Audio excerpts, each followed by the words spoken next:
Okay, welcome, ladies and gentlemen. So this is Aslam Dutoy, and welcome to the Property Deal Makers series. This is called the Property Chronicles, and we speak to property investors, developers, people that have basically taken the plunge into getting involved in property, and we listen in on their experience. Hopefully, it inspires you to also get involved in property investing. We believe that it's one of the best ways to build a legacy for one's family, to build passive income, and to ultimately build your wealth over the long term. So today we have Faith. We are going to keep her surname anonymous for for her personal reasons. We are not going to divulge exactly who she is, but she will give us a little bit of background and tell us a little bit about herself. Faith, how are you doing today? I'm good, thanks. And how are you? I'm well, thanks. Thanks you for agreeing to come on this interview. You're actually the first person that we are interviewing. I came up No with this problem. idea because, a lot of people sometimes they'll come to me and they'll ask questions. And, property is Yes. such a vast industry. There are so many different things one could do. There's things like student accommodation, there is multi-let property, there is fix and flips, there is developments. And within developments, there are even more, sectors of the property field. And to be honest, I have not met one person that has done every single one of those things, even myself included.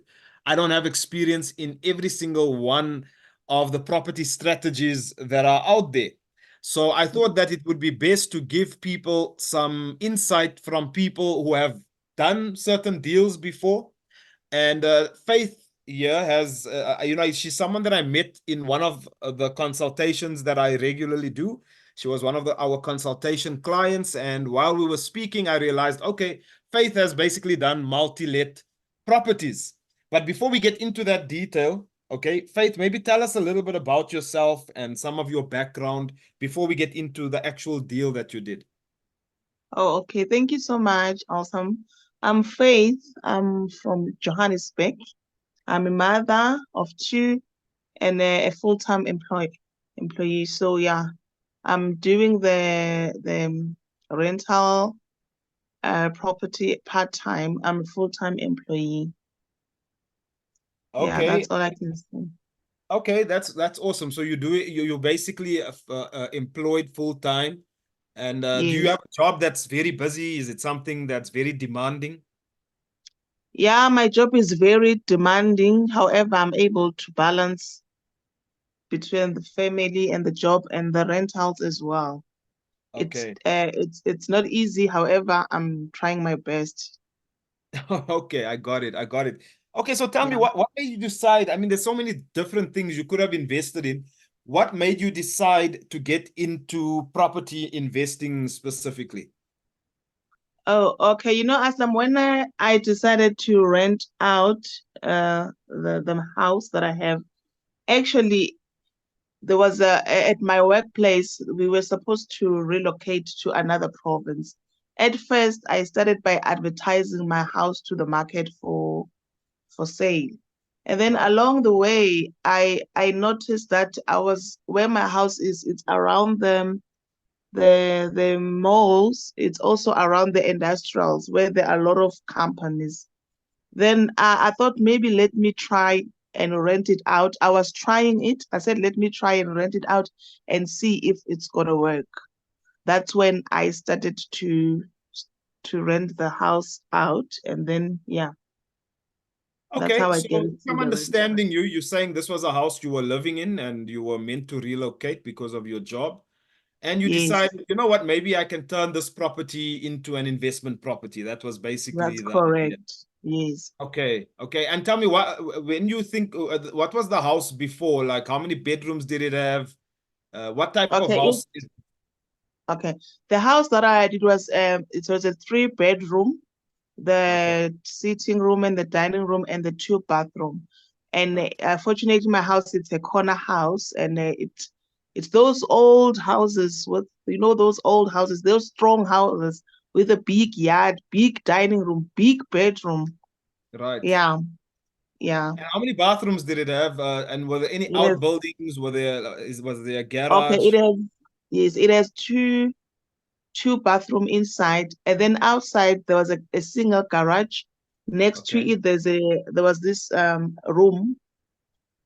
Yeah, there was a room there. I was not using it for Okay. anything, but there was a room with the garage, the single garage, and the house separately. Okay, okay, I got you. Okay, so we've got a house that didn't really have much buildings on the outside. So tell me, maybe explain to me, because I remember when we were doing our consultation, you had converted this into a multi-let property. So maybe take us through that process. You know, how did you decide, or what did you do exactly to change this three bedroom? You said it had two bathrooms, right? Yes, yes. So So what I maybe explain did, to me how you went about altering it and amending it. okay, because I realized that the area that I was around, I knew that people will be expecting something like bachelors. You know, when most of the people prefers whereby there is a toilet inside, a smaller nyana kitchen, and the bedroom and a built-in wardrobe. So I converted my house into bachelors. Let me call bachelors. So each room inside it has the toilet and the shower, Right. the small kitchen with cupboard and a sink. It has the built-in wardrobe. And then I converted that house into five bachelors inside the house. And then when I went out to the garage, I took the single garage, I cut it in between, then I got two outside rooms, and then I built the outside toilet. And then when I was charging, now it's time to charging. The prices varies because of the sizes of the bachelors. They are not the same size. So it depends what is inside the room and how big the room is. Okay, so basically you cut up the house and you came up with the idea that you convert them into a few bachelor units on the inside. So does this mean then each one of those units has its own toilet, each one of Entrance, those? Okay. yes. Its own toilet, its own entrance door, yes. They don't share anything. Okay, okay, I'm with you. Okay, I got that. Okay, and then tell me in terms of coming up with the finance to do this amendment on the house, how did you go about raising the finance? Because if you're putting so many bathrooms, that can be quite Mm, expensive, yes, because you have to do a new bathroom for each one of mm. those rooms. So how did you go Okay. about financing it? Yes. Fortunately, as we were relocating, the company was assisting us with some financial Oh, support. okay. Yes. Plus, I had some few savings into my account. Then I took that financial support from my company plus the savings that I have and a little bit nyana of loan because my budget, I budgeted this much. However, when I was busy with the project, it came up. So I had to get this additional money from the bank. Yeah, that's how I financed it because my house is a bonded house. So Okay. the project that I did, it was separate. I did it with my own money, as I've explained how I raised the funds. I think you just brought up a very important point. I sometimes Yes. mention to people, especially when you're going in and you're going to be doing some sort of development, even if you're planning a small alteration on a property, when you Mm. think it's going to cost 10,000, it could end up costing 50,000. Very true. And I Yeah. think that's the experience that you are basically relating here, that always Yes, budget a little bit extra because it never comes up to that amount. that's correct. Yeah. Okay, 100%. Okay, so you've got how many units in total then? If I'm counting, I think you've got about six in total on this property. I've got five inside the house and I've got two rooms outside. So The you've got other room that that's was seven. there, yes, it's seven. And then the other room that was initially there, I'm not renting it out. My caretaker is using it. Okay, so you've got a caretaker, which means you're renting out six rooms then. I'm renting out 7 rooms, and there is another one. Remember, I Oh, divided the oh garage. Yes, yes. Oh, you divided the garage and there was an unutilized portion on the yes, there property. was I recall. unutilized. Yes, I renovated that one for my my yes, because I was not around in Joburg, so I had to leave someone to look after the property. So I had to get the caretaker who was gonna be there full time since I was not staying in Joburg by that time. Okay, 100%. I understand now. Okay, Yeah. so on average, what are you collecting for these bachelors? Because you did say that each one they are a bit different. So more or less, what do you collect on these bachelors? I think plus minus 17,000 per month Okay, so that's in total 17,000 for all the bachelors. Okay, for that's all the okay. bachelors, including the rooms. Okay, I've got it. I've got it. Okay, and tell me what has been the positives about, getting involved in property investing?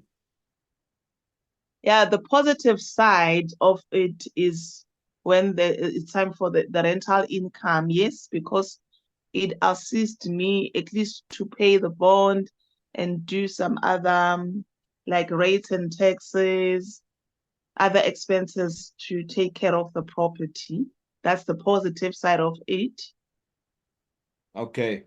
Okay. And I think what I'm going to ask you next. What has been the negatives and what have you learned in the process? Yeah, the negative ones, when I started this business, I didn't do my study. I didn't get knowledge. I thought it was just about renting out and I'm gone. The money will just come every month. Right. So yes, not planning for the maintenance, the unknown. So there is a lot that has happened, a lot, even mentioning to involve the municipality. So most of the things I learned them along the way. So I think yeah, the negative side of it was not to get knowledge first, because now when I was busy now with the business, I've realized that I've messed up a lot of things. So I think I was supposed to do my study first, get knowledge, research, before I even involve myself in the business. However, I've learned from it, my mistakes. And another thing I didn't mention, the maintenance of the property. The negative side of it, you must have the monies that you have saved for unexpected, tenants can just call anytime, whatever is leaking, the electricity. So you must have the funds as well for emergency. 100%. So what you're basically saying is when you're doing the assessment of this type of deal, in this case, this is a multi-let. You want to take Yes, into account all the expenses as well, not just the income, because it's not not just about just the collecting income. income. There are expenses Exactly. that you need to budget for, that also need to be Yes, factored in to work out the profitability of the investment. that's correct. That's correct. I didn't know Okay. anything about those until I get into the into the pro Okay, yeah. Sometimes you only end up learning the hard way. And hard like you say, way. you need to get knowledge. I remember when we got started in property, the amount of information and knowledge that is available these days was not Yes, available back then. We exactly. couldn't even go. Yes. I mean, right now you could go on the internet. Mm-hmm. I met you on a consultation where you came, when I had a look at your deal, but we didn't have that, so a lot of us learned the hard way. We actually paid a lot of school fees. But I think this is an important point for anyone that's listening that, before you make the mistakes, there are people that have made these mistakes already, on Yes. various types of deals. And, if you're listening to audios like this here, or you're reading a blog, or, you're consulting with people that have done these things before or have experience, I think you can end up saving a lot of money. That small investment might end up saving you a lot of money. True. Okay, I've got that. Okay, let's see. Okay, so you've got this property. Have you invested in any others, or has this been the only one that you've invested in so far? No, I have another one. When I relocated back, I didn't have a house to stay in because I've already multi-let my house into rentals. So I had to get another property where I'm gonna stay with my family. So I bought another house in Gauteng. Right. Yeah, that's where I'm currently staying, and I'm trying now to I'm in the process of putting the one bachelor because it's a small yard. So I'm putting one bachelor just to rent it out as well, so that I can get that rental income again. Okay, fantastic. And tell me, what Yeah. would I know? Maybe you partially answered this question, but what would you have done differently if you could start this process and do it all over again? I think I would have just get knowledge first, do my assessment properly, ask, there's knowledge out there. Some it's free, some unfortunately you have to pay for it. Yeah. And Okay. then some of the things you will learn along the way. But however, before you even start, at least have knowledge, know what you are doing, what are you putting yourself into, what can you expect in this type of business, what is good, what is bad about it. Yeah. Okay, and then tell me, just before we end the call, I think this is an important question to ask because of all the, when I do social media content, I see a Yes. lot of landlords obviously complaining sometimes about tenants that are not paying.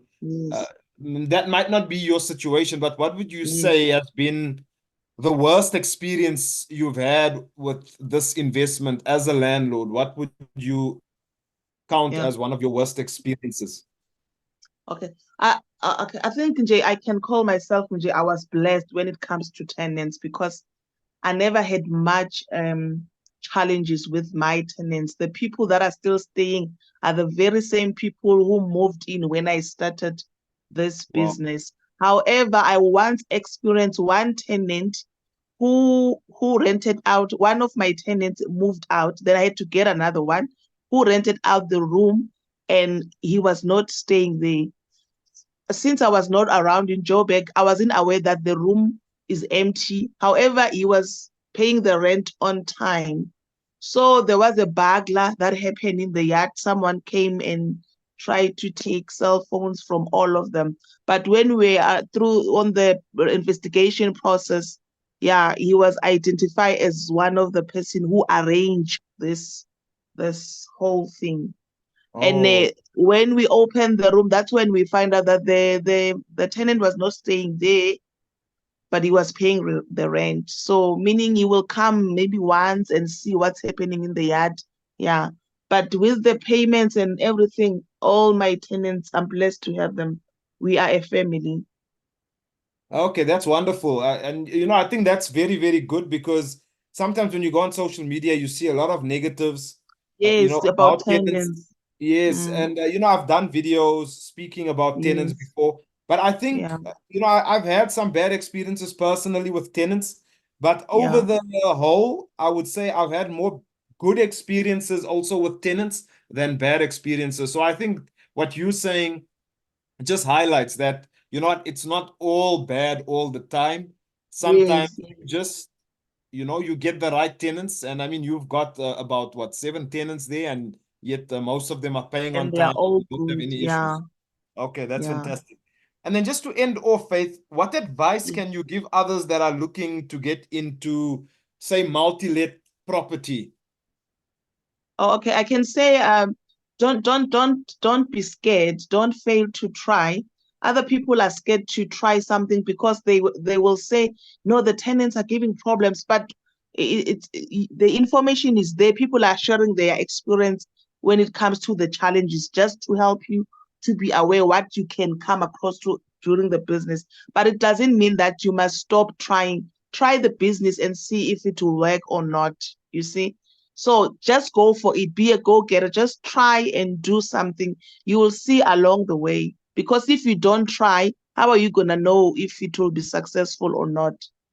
So my advice is try. If you try with something small. I also want to be a I want to also be one of the property investors. However, the position I'm in now, I'm in at the beginning phase. However, I know that one day I'll be far. So you start small, you grow, you grow, you grow. The more you get knowledge, the more you will grow until you become what you want to be. Oh, that's fantastic. That's very good advice. It's Wow. almost like the Nike slogan that says "Just do it." So I think Yes. that's ultimately what you're telling people. And obviously seek the knowledge. Read up, speak to Yes, people. Where you need to make that investment in your education. I think that's sort of the message that you're sending out. that's correct. Yes, Aslam. Okay. Faith, thanks so much. I wish you all the best in your future property investments. Thank you for coming on and thank you for sharing your story with us. Thank you so much, Alam, and thanks for the invite.